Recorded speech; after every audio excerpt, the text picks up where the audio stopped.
बोलिए विष्णु भगवान की जय। बोलिए लक्ष्मी नारायण भगवान की जय। आज मैं सभी भक्तों को पौष मास कृष्ण पक्ष की सफला एकादशी महात्म्य सुना रहा हूँ, जो सभी कष्टों को दूर करने वाली, सभी पापों को नष्ट करने वाली, सौभाग्य तथा संतान को देने वाली सफला एकादशी महात्म्य सुनेंगे। युधिष्ठिर ने पूछा, हे स्वामी, पौष मास के कृष्ण पक्ष में जो एकादशी होती है उसका क्या नाम है, उसकी क्या विधि है तथा उसमें किस देवता की पूजा की जाती है, यह बताइए। भगवान श्री कृष्ण जी ने कहा, हे राजन, बतलाता हूँ, सुनो। बड़ी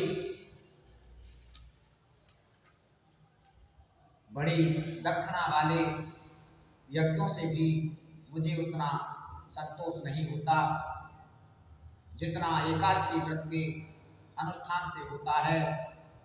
इसलिए सर्वदा प्रयत्न करके एकादशी का व्रत करना चाहिए।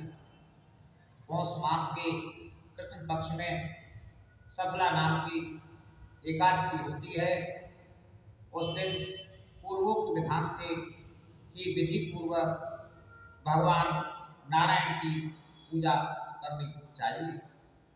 एकादशी कल्याण करने वाली है, अतः इसका व्रत अवश्य करना चाहिए।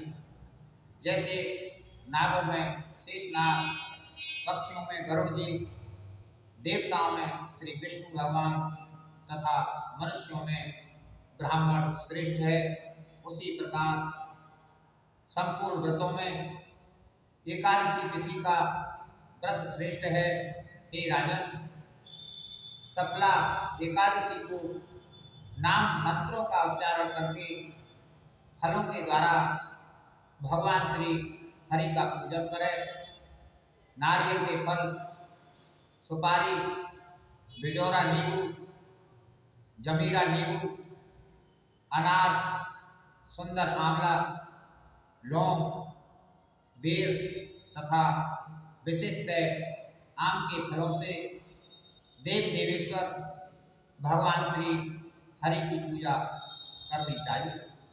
इसी प्रकार धूप दीप से भी भगवान की पूजा करें।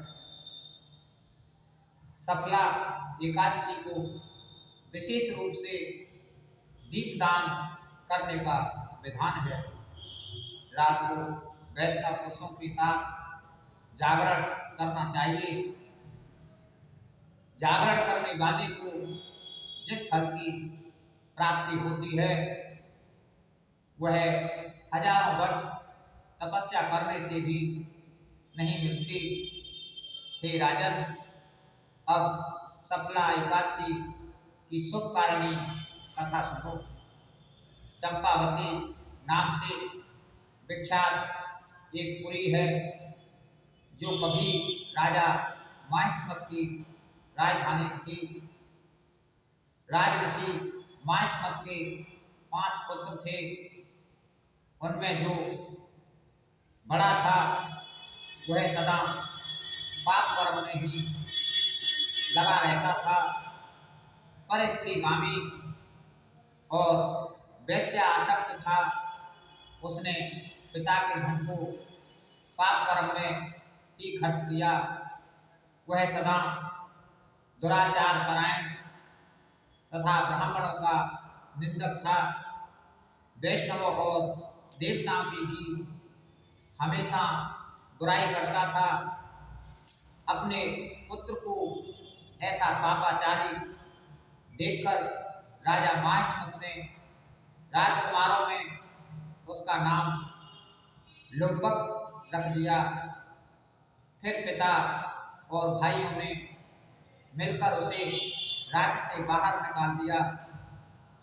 लुब्बक उस नगर से निकलकर गहन वन में चला गया।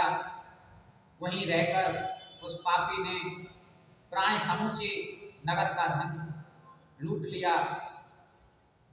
एक दिन जब वह चोरी करने के लिए नगर में आया तो रात में पहरा देने वाले सिपाहियों ने उसे पकड़ लिया, किंतु जब उसने अपने को राजा माहिष्मत का पुत्र बतलाया तो सिपाहियों ने उसे छोड़ दिया। फिर वह पापी वन में लौट आया और प्रतिदिन मांस तथा वृक्षों के फल खाकर जीवन निर्वाह करने लगा। उस दुष्ट का विश्राम स्थान पीपल वृक्ष के निकट था। वहां बहुत वर्षों का पुराना पीपल का वृक्ष था।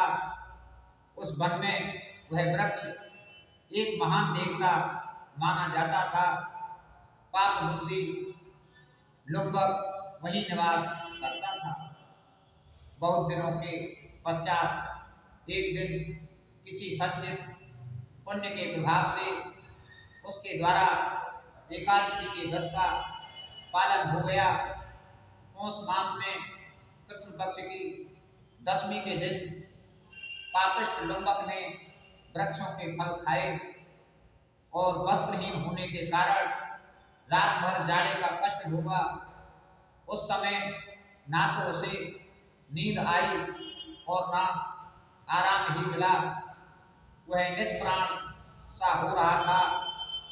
सूर्योदय होने पर भी उस पापी को होश नहीं हुआ। सफला एकादशी के दिन भी लुम्बक बेहोश पड़ा रहा। दोपहर होने पर उसे चेतना प्राप्त हुई। फिर इधर उधर दृष्टि डालकर वह आसन से उठा और लगने की भांति पैरों से बार बार लड़खड़ाता हुआ वन के भीतर गया। वह भूख से दुर्बल और पीड़ित हो रहा था। हे राजन, उस समय लुम्बक बहुत से फल लेकर ज्यों ही विश्राम स्थान पर लौटा, ज्यों ही सूर्यदेव अस्त हो गए, तब उसने वृक्ष की जड़ में बहुत से फल निवेदन करते हुए इन्हें फलों से लक्ष्मीपति भगवान विष्णु संतुष्ट हों, यह कहकर लुम्बक ने रात भर नींद नहीं ली। इस प्रकार अनायास ही उसने इस व्रत का पालन कर लिया। उस समय सहसा आकाशवाणी हुई, हे राजकुमार, तुम सफला एकादशी के प्रसाद से राज्य और पुत्र प्राप्त करोगे। बहुत अच्छा कहकर उसने वह वरदान स्वीकार किया। इसके बाद उसका रूप दिव्य हो गया। तब से उसकी उत्तम बुद्धि भगवान विष्णु के भजन में लग गई। दिव्य आभूषणों की शोभा से संपन्न होकर उसने अकंटक राज्य प्राप्त किया और 15 वर्षों तक वह उसका संचालन करता रहा। उस समय भगवान श्री कृष्ण की कृपा से उसके मनोज्ञ नामक पुत्र उत्पन्न हुआ। जब वह खड़ा हुआ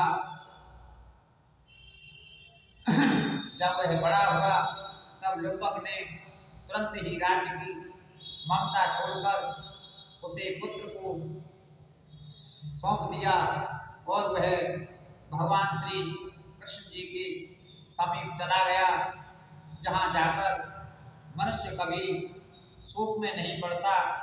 हे राजन, इस प्रकार जो सफला एकादशी का उत्तम व्रत करता है, वह इस लोक में सुख भोगकर मरने के पश्चात मोक्ष को प्राप्त होता है। संसार में वे मनुष्य धन्य हैं जो सफला एकादशी के व्रत में लगे रहते हैं, उन्हीं का जन्म सफल है। हे महाराज, इसकी महिमा को पढ़ने, सुनने तथा उसके अनुसार आचरण करने से मनुष्य राष्ट्रीय यज्ञ का फल पाता है। और ये विष्णु भगवान की जय। आज मैंने सभी भक्तों को सफला एकादशी महात्म सुनाया है। आप हमारे चैनल को सब्सक्राइब करें। राधे राधे, जय श्री राम।